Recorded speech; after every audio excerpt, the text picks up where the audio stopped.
Kevin Stefanski has said Shedeur is going to finish the season. And it's really interesting. When Tim Tebow was a sensation, I didn't buy it, but I got it. He was winning, and he had the Christianity connection. So he was beloved, and he was winning. He wasn't very good, but I got it. The Shedeur Sanders conspiracy theorists are really bizarre. Shedeur's not winning, and his popularity also isn't tied to productivity. They think Cleveland, desperate for winning, is out to get him. And I'm not saying I get all popular things. I don't get K-pop. Like, I don't get, but I understand its popularity, different. It's pop music, which is often popular in different musical genres. But the whole thing with Shedeur Sanders is he's more like the trend 6'7". I don't understand it, and nobody's explained it to me. It's just over the head. I think there's a LaMelo Ball thing here. Where is Shedeur Sanders the first quarterback influencer?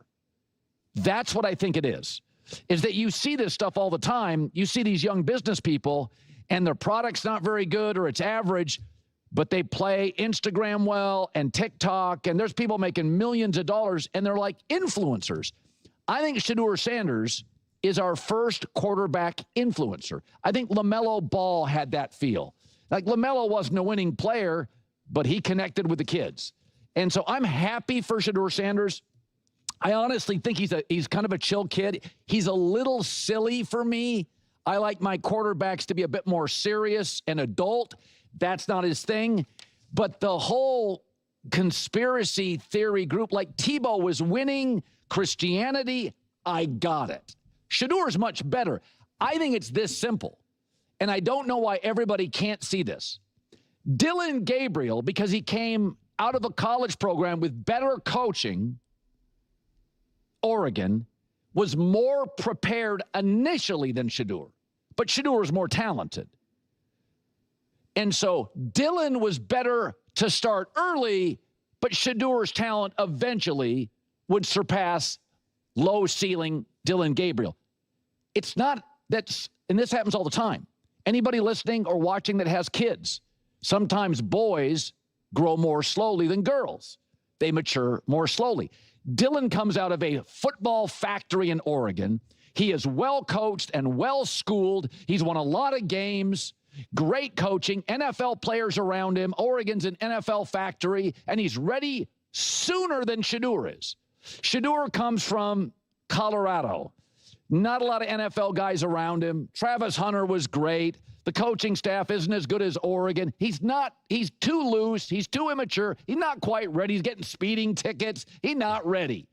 But eventually, Shedeur has more big play potential, has probably a little better arm, and eventually the talent wins. That's, to me, the stories.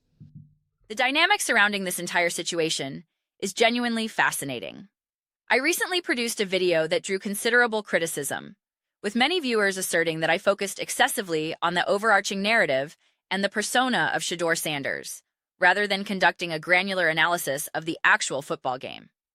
This very criticism is echoed in Colin Cowherd's recent commentary, where he acknowledges that the story has become inextricable from the athlete, because that is precisely what Shedeur has evolved into and what a segment of his fan base has actively cultivated. It has transcended the sport itself. This is simply the current reality. It's crucial to recognize that this phenomenon wasn't engineered by commentators like Colin or by the broader media apparatus. It was fundamentally propelled by the fans themselves. They are the architects of this expanded narrative. This creates a paradoxical and often frustrating space for analysis. In that same video, I referenced instances where some individuals were making extreme comparisons, suggesting Shedeur was already superior to established players like Drake May. The reaction in the comment section was a case study in cognitive dissonance. I was accused of fabrication, of inventing strawman arguments that nobody is actually saying. Yet, scrolling through that very comment thread, one could find multiple users explicitly stating, "He's better than Drake May. He's outperforming J.J. McCarthy," echoing the exact sentiments I had highlighted. Within the same digital space, accusations of dishonesty coexisted with the evidence that validated my observation. When I pinned one such comment to illustrate the point, the retort was, "Oh, so one comment?" This misses the point entirely. I can only feature one pinned comment. Its purpose is to represent a visible pattern of discourse, not to catalog every single instance. The entire interactive experience felt surreal and intellectually disingenuous. I've expressed this sentiment previously, and it bears repeating. Every time I consider creating content focused on Shedeur Sanders, I am met with a moment of profound hesitation. The subsequent deluge of vitriol, the baseless and often reprehensible personal accusations that are levied, creates a palpable disincentive. Who willingly steps into a forum where rational discussion is preemptively drowned out by bad faith attacks? When Colin expresses a degree of bewilderment at the intensity of the hype, I understand his perspective, but I also comprehend its origins. I grasp it completely. For a significant portion of Shedeur's supporters, there is a deeply felt sense of existing on the outside looking in, a perception of systemic exclusion or undervaluation that fuels a collective anger. Colin's admission, "It's not for me," is perceptive, because in a fundamental way, Shedeur's cultural resonance and symbolic meaning are not designed for every demographic. He represents something specific to his community, and that representation carries immense weight. There is validity in that. The pathology emerges when this valid cultural connection is weaponized to derail any objective football conversation. It escalates to an extreme where wildly inappropriate accusations are normalized and observable realities are outright rejected. I can directly cite comments where comparisons to Drake May are made, only to be met with charges of lying. When I point out that I am merely responding to the discourse actively unfolding in my channel's community, a core function of this platform is engaging with the audience that actually participates, the goalposts shift again. I am told I am catering to extremists, but these are the individuals actively shaping the conversation through their comments. To then be labeled defensive for simply asserting a factual record, "I am not lying, here is what was said," creates a circular, maddening loop.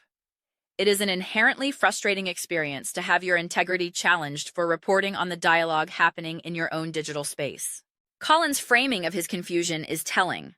He notes that unlike other culturally significant athletes who were perhaps wrapped in religious symbolism or undeniable, sustained winning, Shedeur's appeal is different.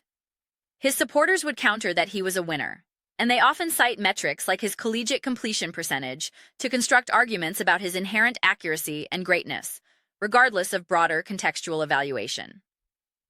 This is where the discourse begins to spiral into conspiratorial territory. We enter a realm where any outcome that doesn't align with the preferred narrative is evidence of a conspiracy, be it involving Mike Tomlin and the Steelers, Sean McVay and the Rams, or Pete Carroll and the Raiders. This reflexive leap to orchestrated sabotage shuts down analysis and creates an impenetrable echo chamber. This environment makes substantive discussion about Shedeur's on-field development nearly impossible. When I did focus on the game following his second start, offering a measured take that it was a successful outing for a rookie, it was still deemed insufficient. It fell short of the demanded hyperbole. In my weekly quarterback assessment model, a system deliberately designed to evaluate performance strictly on a week-to-week basis, factoring in opponent quality, team context, and situational demands, I once placed Shedeur above several established veterans like Matthew Stafford and Dak Prescott based on a single week's output. The reaction was incredulity. Yet, the model's purpose is to isolate weekly performance, devoid of legacy or reputation. This illustrates the chasm between nuanced evaluation and the demand for unwavering, unconditional affirmation. There is a profound irony in the behavior of those who most loudly clamor for real conversations. Their actions resemble someone methodically dousing a room in gasoline, striking a match, and then, as flames engulf the space, screaming, "Why is it so hot in here? Why is it so smoky? Where is the substantive dialogue?" The foundational conditions for that dialogue have been actively incinerated by the very individuals demanding it. You cannot simultaneously torch the framework for rational exchange and then lament its absence. This brings us to the compelling on-field test ahead: the Chicago Bears versus the Cleveland Browns. For skeptics who question the Browns' legitimacy, this game serves as a crucial litmus test. For Shedeur Sanders, now several games into his tenure, this is the reality of the NFL. Young quarterbacks are often thrust into fraught situations without the idealized preparation period. There is no perfect scenario with endless first-team reps and a seamless installation. This is the crucible. I am genuinely intrigued to see how he performs. However, the key and the central failure of the current discourse is that the outcome of this single game should not catalyze a violent swing in either extreme direction. If he struggles, it does not conclusively prove he is a bust. If he excels, it does not anoint him as the next Tom Brady. A rational, week-to-week evaluation is the only sane path forward. Just as it is for J.J. McCarthy in Minnesota, Caleb Williams in Chicago, or any other young quarterback. The obsession with retroactive draft positioning is particularly fruitless. Once a player is in the league, his draft slot is historical trivia. Tom Brady was a 7th-round pick. Dak Prescott was a 4th. It ceases to matter. The only relevant conversation is how they are performing now. Continually relitigating the draft, searching for conspiracies in the selection order, is a fruitless exercise that fuels the very cyclical, non-football arguments that detract from actual analysis. I approached this segment unsure of Colin's angle, hopeful we might delve into the strategic football implications of the upcoming matchup. He steered it toward the cultural and narrative phenomenon, and I have followed that lead because it is the inescapable context.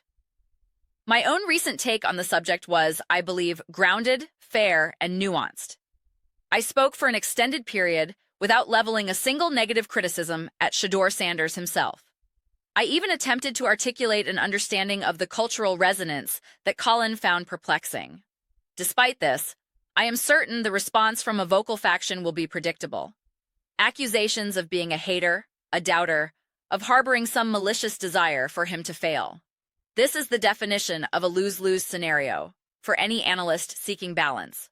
When good faith effort is met with bad faith recrimination, it begs the question, why engage at all if a real conversation is off the table? Perhaps this upcoming game will provide a pivot point. Maybe the discourse will mature. I hope so. But as it stands, the landscape around Shedeur Sanders is a fascinating, frustrating case study in how fandom, identity, and football analysis can become irreconcilably entangled. I am very interested to hear your perspectives. What is your take on Shedeur Sanders? Are you investing in the hype that surrounds him? Colin has labeled him the first influencer quarterback. Do you agree with that characterization, and what do you believe it means for his career and how he is evaluated? Please share your thoughts in the comments below. I read every single comment. Whether you align with my viewpoint or stand in staunch opposition, let's strive for a substantive exchange. Let's have a passionate but ultimately respectful debate. But above all, let's enjoy the complex tapestry of discussion that the NFL provides. If you appreciate this style of nuanced, context-aware analysis, please consider subscribing. We are building a vibrant community here dedicated to intelligent sports discourse, and I would be thrilled to have you participate. Don't forget to like this video, as it significantly helps with visibility and allows these conversations to reach a wider audience. Thank you for your time and engagement.